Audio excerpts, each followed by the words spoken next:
Afternoon, warriors.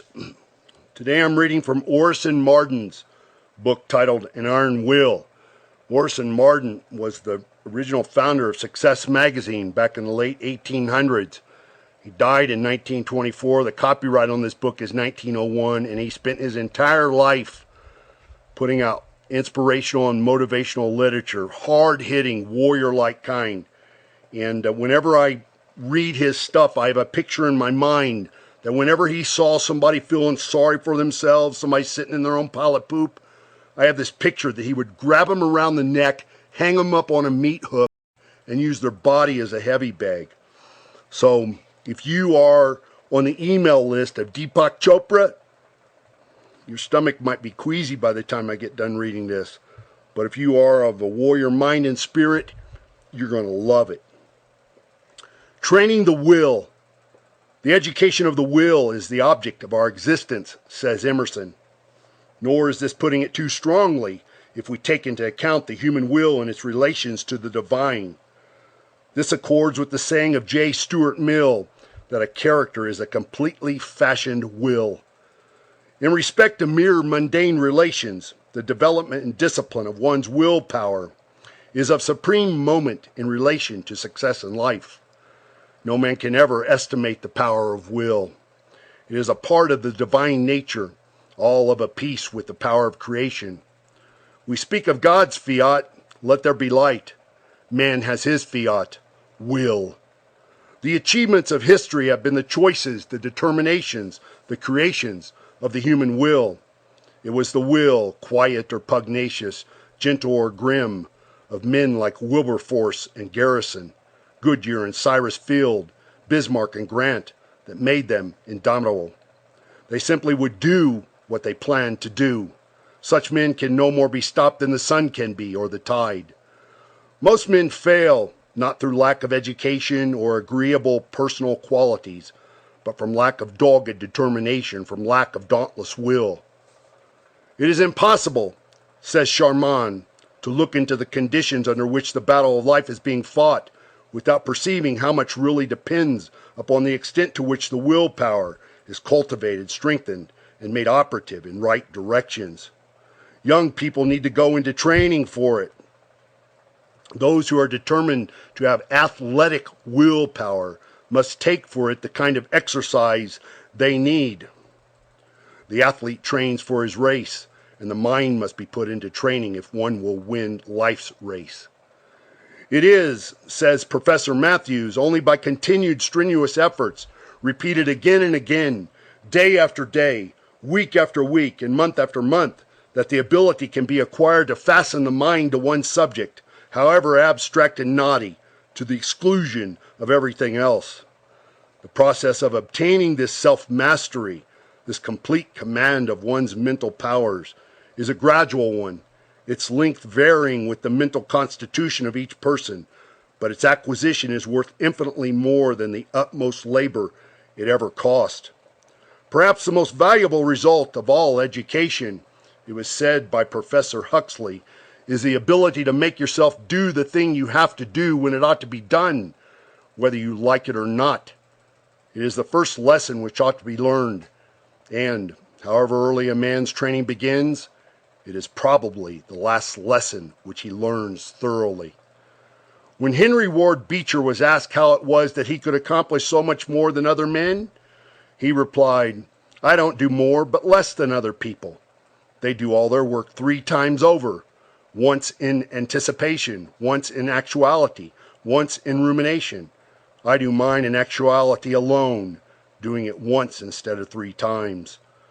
This was by the intelligent exercise of Mr. Beecher's willpower and concentrating his mind upon what he was doing at a given moment and then turning to something else. Anyone who has observed successful men closely has noticed this characteristic. One of the secrets of a successful life is to be able to hold all of your energies upon one point, to focus all of the scattered rays of the mind upon one place or thing. The mental reservoir of most people is like a leaky dam which we sometimes see in the country, where the greater part of the water flows out without going over the wheel and doing the work of the mill. The habit of mind wandering, of worrying about this and that. Genius, that power which dazzles mortal eyes, is oft but perseverance in disguise. Many a man would have been a success had he connected his fragmentary efforts. Spasmodic, disconnected attempts, without concentration, uncontrolled by any fixed idea, will never bring success. It is a continuity, a purpose, alone that achieves results. The way to learn to run is to run. The way to learn to swim is to swim. The way to learn to develop willpower is by the actual exercise of willpower in the business of life.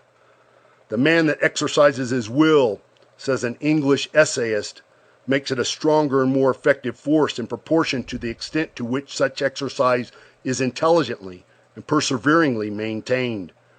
The forth putting of willpower is a means of strengthening willpower. The will becomes strong by exercise. To stick to a thing till you are a master is a test of intellectual discipline and power. It is astonishing, says Dr. Theodore Cuyler, how many men lack this power of holding on until they reach the goal. They can make a sudden dash, but they lack grit. They are easily discouraged. They get on as long as everything goes smoothly, but when there is friction, they lose heart. They depend on stronger personalities for their spirit and strength. They lack independence or originality. They only dare to do what others do. They do not step boldly from the crowd and act fearlessly. What is needed by him who would succeed in the highest degree possible is careful planning. He is to accumulate reserved power, that he may be equal to all emergencies. Thomas Starr King said that the great trees of California gave him his first impression of the power of reserve. It was the thought of the reserve energies that had been compacted into them, he said, that stirred me. The mountains had given them their iron and rich stimulants. The hills had given them their soil. The clouds had given their rain and snow. And 1,000 summers and winters had poured forth their treasures about their vast roots. No young man can hope to do anything above the commonplace who has not made his life a reservoir of power on which he can constantly draw, which will never fail him in any emergency. Be sure that you have stored away in your powerhouse the energy, the knowledge that will be equal to the great occasion when it comes. If I were 20 and had but 10 years to live, said a great scholar and writer, I would spend the first 9 years accumulating knowledge and getting ready for the 10th. I will.